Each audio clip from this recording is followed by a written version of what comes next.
श्री अख्तरुल ईमान।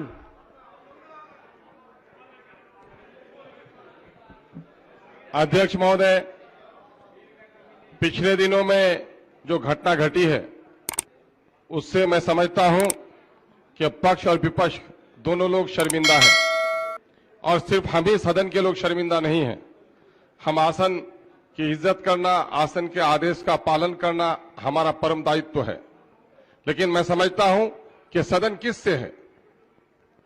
आदमी उसी वक्त आदमी है जब उसके शरीर में आत्मा है, और आत्मा निकल जाए तो वह लाश है, फिर इंसान नहीं है। यह सदन उसी वक्त तक सदन है जब यहां विधायक है, और विधायक अगर यहां नहीं है तो इस सदन का कोई औचित्य नहीं है और फिर कोई आसन भी नहीं है।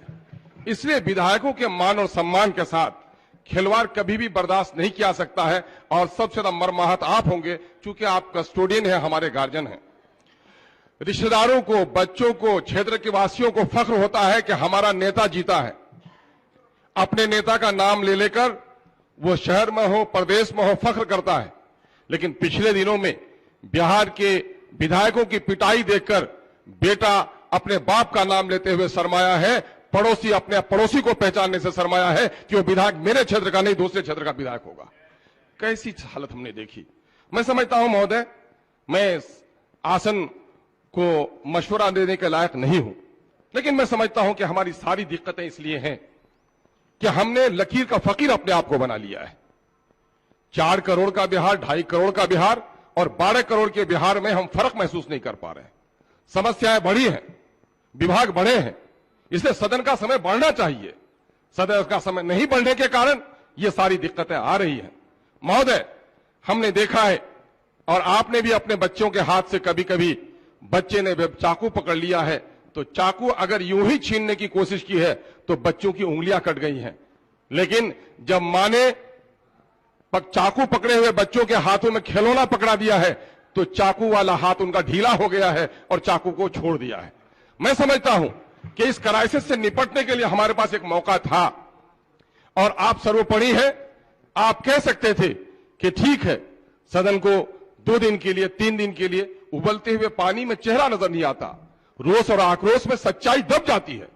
अगर आपने समय दे दिया होता, समय बढ़ा दिया होता, तो शायद ये स्थिति पैदा नहीं हो सकती थी। मैं मशवरे के तौर पर कह रहा हूं। लेकिन मैं कहूंगा आखिर में कि इस बात को लेकर बहुत दिनों तक प्रेम किसी से कितना भी हो, हम मुर्दे को अपने घर में नहीं रख सकते, उसको दफनाने ही में भलाई हमारी है। तो उसको दफनाने का उपाय होना चाहिए। क्योंकि सत्ता पक्ष में जो लोग होते हैं, कहा किसी कवि ने कि फलदार ही के दरख्त में होती है पत्थरों की चोट, न हो जिसको यह हौसला वो बेसमर रहे, यानी फल नहीं आएगा। जिनके गोद में बच्चे होते हैं उस महिला का आंचल गंदा होता है, जो निसंतान होती है उसके गोद को कोई गंदा नहीं करता। सत्ता पक्ष को चाहिए अपना बड़ा उदार दिल करे। और मैं विपक्ष के लोगों को भी कहूंगा कि माफ करना बड़प्पन है, और गलती को माफ कर देना दूसरों के, यह भी बहुत बड़ा अजीम कारनामा है। तो हम इन लोगों को मिटाएं। लेकिन एक बात आखिर में कह के जाऊंगा कि वक्त सबसे बड़ा मुंसफ हुआ करता है। अगर हमने पुलिस के उन बिगड़े हुए अफसरों की खैरियत नहीं ली, यकीनन कभी आपने नहीं कहा होगा कि विधायक को पीटो। मैं सरकार को भी नहीं कहूंगा कि सरकार का कोई मंत्री कहेगा कि विधायक को पीटो, नहीं।